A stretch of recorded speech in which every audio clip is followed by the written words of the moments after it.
Hey, Ronnie Dahl, fourwheelingwesternaustralia.com, and welcome to a different type of video. The vehicle is on a hoist behind me, going for a service. We found a lot of little things that need attention, looking at, and I can show you what actually happens to a vehicle that's been through a lot of stuff. So this is an additional video to the 100,000 kilometer review, which is up already or up in a couple of days from this upload. Now it's 120,000. And we found a lot of things with this vehicle that need attention. So I'm underneath the vehicle now. The background noise is Travis making a coffee. You making me one there? Yeah, no? Yeah. Go on. Yeah, I have one. A shot of tarmac, please. Shot of tarmac. Just scrape some of that old diff all out. Knowing your mechanic is quite handy. Now, most people aren't going to have this option, but I can actually walk around underneath the vehicle willy-nilly. I get to shoot videos in here too, so I have a unique opportunity here. And this allows me to go underneath the vehicle and other vehicles that come in here and sort of see what people do to the cars and where damage has happened and whatnot. But the most common place for damage on the 70 is the prop shaft, the rear tail shaft, and transfer case. Now this bash plate has done its job, and I've actually pulled this down, and you can see there's a nice shiny bit in there. Not sure if you can see that. Hope it shows up. So this vehicle has been through its paces, obviously, and you can see where all the dirt gets caught, and yeah, it's quite interesting. And just something I want to point out, which I have covered and do cover in the 100,000 review, is about the alternator. And now I can show you where the alternator is actually mounted on the vehicle, and that is what I was saying, it hangs so low. Now you have to watch the other video to sort of get the idea of what I'm talking about here. One of the questions I get asked a lot is, what is the number one mod on my vehicle, or what is the top mods on my vehicle? I'm going to say it's that alternator, the water-cooled alternator, because I've had issues in the past, and look, I think I'm going to do a review on it and get into more detail about it, but that is honestly the best mod that I've done. Now the second best mod I've done, I'd say, is the parabolics. And the third best mod I've done, I can't answer that because I don't know what it is. There are a lot of things that I like on this vehicle. Look, while I'm doing this and you're thinking of any questions, just put them down in the comments below, and I'll try and answer them in the comments.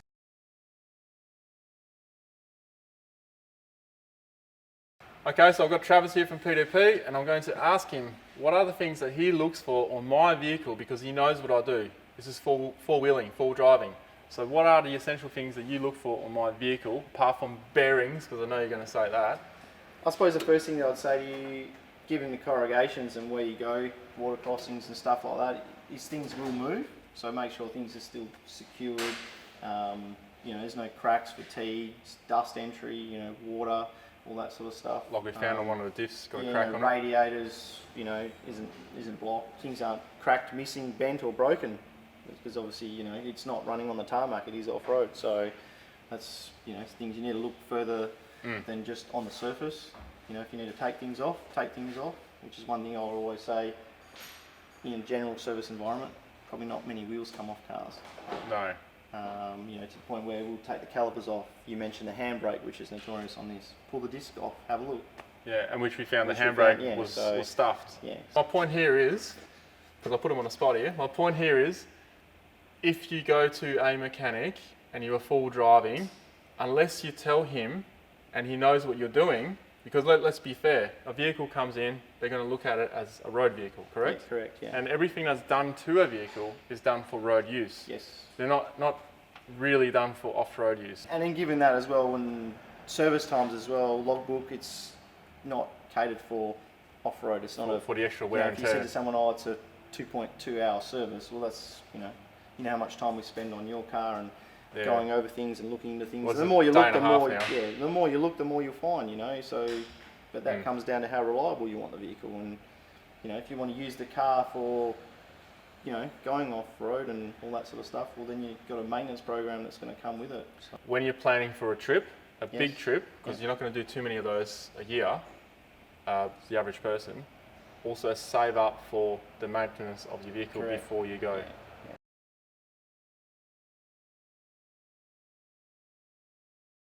Both of these bearings were pretty much shot. They had contaminants in them. For example, both sides have white grease on them. That indicates water has gotten in there. And the seals seem fine, all the gaskets seem fine, all the genuine Toyota. We only use genuine Toyota parts on this vehicle. But we suspect it's coming through the freewheeling hub where you select locked and unlocked. So that is something that we need to try and work out how to close that off, because it even had dust in there, which is not good. The rear axle is kind of even worse for dust, and it's a new axle, but I'll get to that when I get there. Behind me here on the front axle housing, the diff housing, we spotted something last time that was a slight concern. We weren't too sure if it was oil coming from the diff or not. Turns out I may have a hairline fracture in this diff housing. So I've cleaned it all down. I'm going to keep an eye on it this week leading up before I go away. And hopefully it's something we can just put a little weld over. Hopefully it's something we can actually get to. Otherwise it's rip the whole lot out and find out what the problem is, weld it, put it all back in. You can see here, there's a bit of a leak. Now there was no water inside the actual fluid, the diff oils, which is surprising. So it's a minor leak, but obviously when it gets hot and there's a bit of pressure in there, it'll slowly seep out. So it's not a major leak, but it's something that could lead to bad things. So while we're still at the front here, paint's starting to peel off the bar work bash plates. So this kind of stuff doesn't last forever. I don't know, 4 years is already peeling off. Seems a bit early to me. So this is a new J-Max axle, and this is this is the first time we've actually checked the bearings on the offside. It's only been on for 20,000 Ks, if that. Look, I understand with new products there's always teething problems, but we've never ever had dust inside the bearings, ever, so far on this vehicle. Never had dust inside. Now we have dust inside. We are using genuine Toyota seals everywhere. The inner bearings are fine. The outer bearings have dust on them, as you'll see on the video. And we suspect it may be due to these caps here. They only have an O-ring. So we're going to try something a bit different. We're going to try some gasket goo, or form a gasket around it instead, because I don't think that O-ring's doing the job. Just with heat, expansion and flexing, and bull dust, because I've been going through a lot of bull dust, it's been getting in there. Now the rear differential housing, and inside, when we actually drained the oil out and replaced the oil, on the bung we had a lot of little metal shavings, a lot more than you would expect. So that was a bit of a concern. So we actually pulled the whole diff center out to have a look, and it turns out that the spider gears, the side gears, are a little bit worn. The reason for that is when you're driving, doing a lot of off-road stuff, because it's an open diff, it's not an LSD, one gear will be rotating really fast and then it'll catch onto the other one, say on the beach. So there's a lot of wear and tear there. Now there is a way to stop that wear and tear, and that is to use a rear diff locker on an open diff a lot of the time. However, then you do put stress in other areas, so it's, you can go one way or the other. It's a bit of a concern, so in about 5,000 kilometres time, we're going to pull that bung out again when I get back from the next trip down south. Something to keep in mind, if you do put your vehicle through its paces over time, there's a lot of wear and tear. And look, the kind of full driving I do is probably more than the average person would do, and I go out a lot. So there's a lot of wear and tear on this vehicle, the fact of the driving style and the terrain that I travel on. So it's kind of expected, but some things are, a bit surprising. And also due to wear and tear, my front brake rotors, all my brake rotors are pretty much on their last legs. So they've been remachined and that's it. There's no more life in them. So next time they wear down a bit more, I'll need to replace them. And that's much due to just mud. sand, dirt, just all that kind of stuff gets in there, and it kind of causes premature wear, because after 4 years and only 115 or 120,000 Ks now, that wouldn't happen to a normal vehicle. So you'd probably still be in your first brakes if you use your gearing to brake your vehicle with, which I do a lot. So it just goes to show how much your brakes wear from going off-road. Another thing we've discovered after having the vehicle on a hoist is this steering bump stop here. It's actually bent the bracket, so at some point I've had a bit of impact there. Now, we have replaced one CV already from a lot of clicking. Turns out it was okay, but now I was getting clicking again the other day, but I think I know why now. The other side has contact as well. Next topic on the agenda. I've been using this K&N air filter for 120,000 Ks now. Now I know they say they're good for, I don't know what it was, 1 million miles or more than what I've done with it.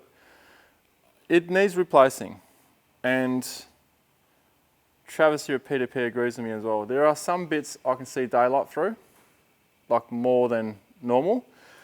And what am I going to replace it with? Well, I'm going to go with another K&N air filter, because it's done the job well up until now. So I'll keep this as a spare, but I've noticed just recently, just on this service, you stick a light down on the intake here, there's a little bit of dirt, and you don't want dirt down there. So I think I'm just catching it in time.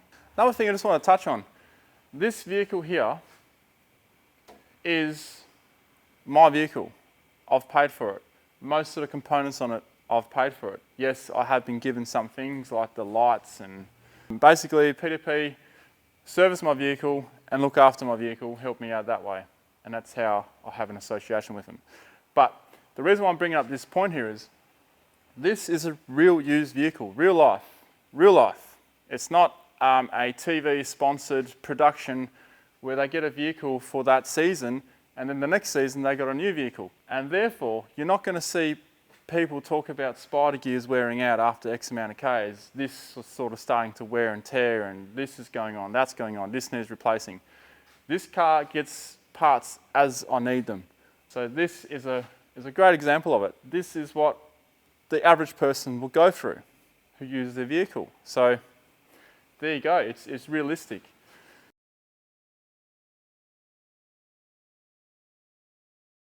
The best thing to do is to find a mechanic you trust and you know does a good job, and don't try and skim them on price, because if you cut someone down on price, the workmanship goes down because they've got to get the vehicle out there quicker. So just keep that in mind, okay? You pay for what you get. So the service is all completed, the 120,000 kilometre service. And the amount of things that we found this time and that we found previously, and because I filmed a review recently, the 100,000 kilometre review of this Landcruiser, it's really brought a lot of things up and reminded me of the amount of things that I've broken, worn out and replaced from all the full driving I've done.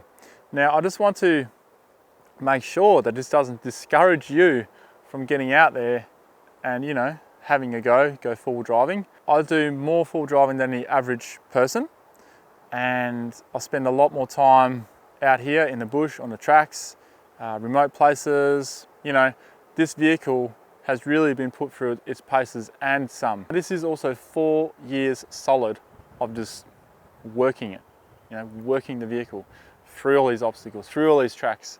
What has broken on my vehicle won't necessarily break on your vehicle. I have put this vehicle through a hard time. Look, if you have any questions about this vehicle at all, put them in the comments below, and thank you very much for watching.